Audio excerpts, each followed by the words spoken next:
Hello everyone, welcome to a quick episode of Trek Canon Bootleg Edition. So today I wanted to talk a little bit about Star Trek Strange New World Season 3 Episode 8, 4.5 Vulcans, which is a nice little take on 2.5 Men. But I didn't want to give a review of the episode, line by line per se. I wanted to talk about the Vulcan aspect and how the Vulcans were portrayed in this episode.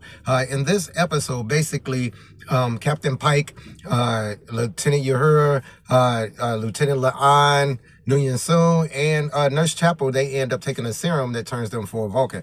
Now, when I say a serum that turns them full Vulcan, this is one of the things that I wanted to talk about, because in all other Star Trek series and everything like that, whenever they wanted to moonlight or go undercover as a different species or something like that, they didn't take a serum. It was prosthetics. Now, in this episode, they say something along the lines of, well, this species has advanced scanning techniques and everything like that, so they'll see through the prosthetics, in which case, yeah, just seeing the Vulcan, just seeing the Vulcan undercover, you got one on the ship, like you could just see a Spock, you know what I mean? But instead, they all take a serum and so that they could become Vulcan, because this planet, basically don't know anything about any other alien races. They only know about Vulcans because the Vulcans had first contact with them. Anyway, let's not even discuss that. But because again, I wanted to just leave it on our Vulcans. But here's the thing. The first thing is the serum turns you Vulcan. Now, there are very distinct biological differences between Vulcans and humans.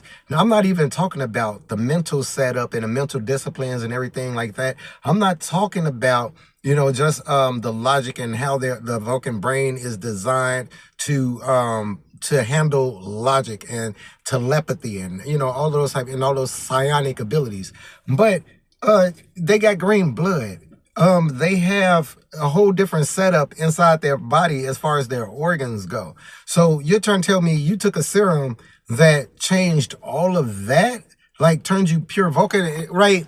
Like, so now you have green blood, you process, your blood processes oxygen differently now just from a hypo spray. Like, I'll get into that towards the end of it. But let's go into the personalities of the Vulcans. Here's the thing. There's very few people who can play Vulcans well. Mark Leonard Nimoy, just off my head, are two people who play Vulcans extremely well. The actress who played T'Pol in A Mock Time, the T'Pol who played in Enterprise, she was usually pretty good. All right. This is the thing about Vulcans.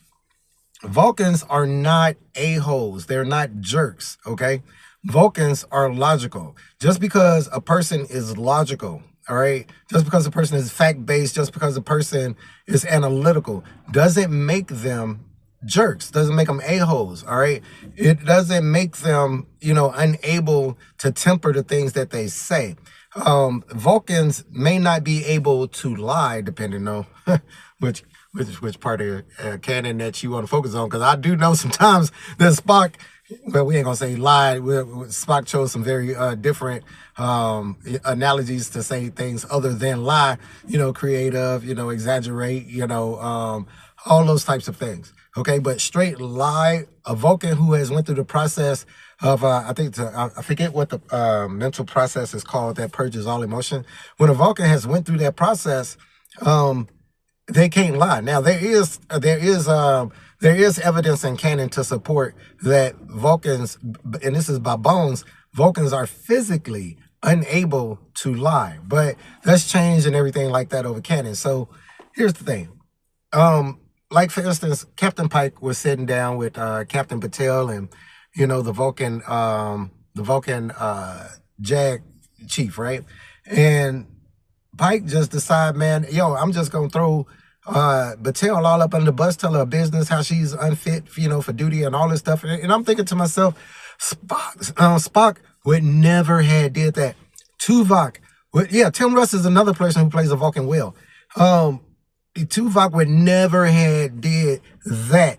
Tuvok, Spock, even the other Vulcan that they had running around on Voyager.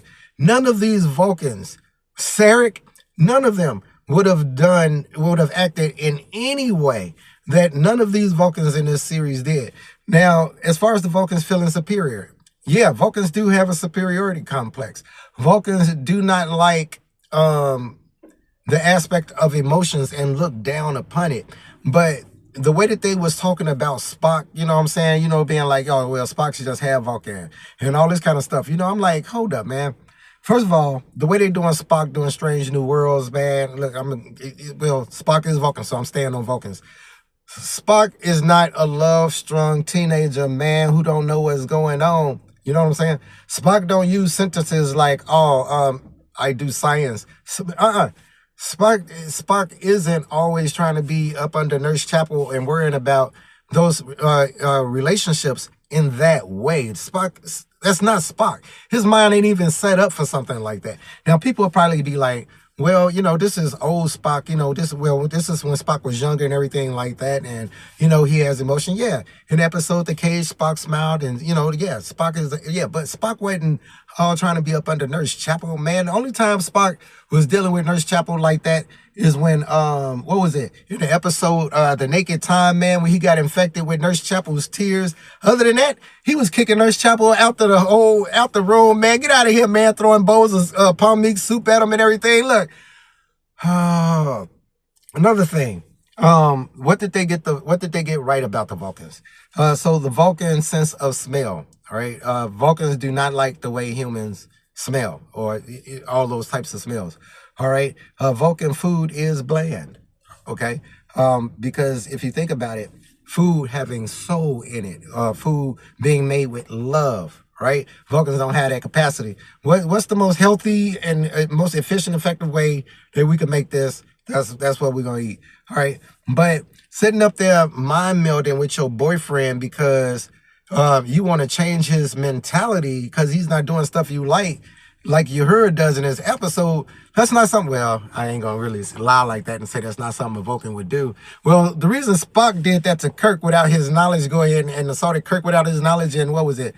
When he fell in love with that one android lady from, what was it? Wait, hold up.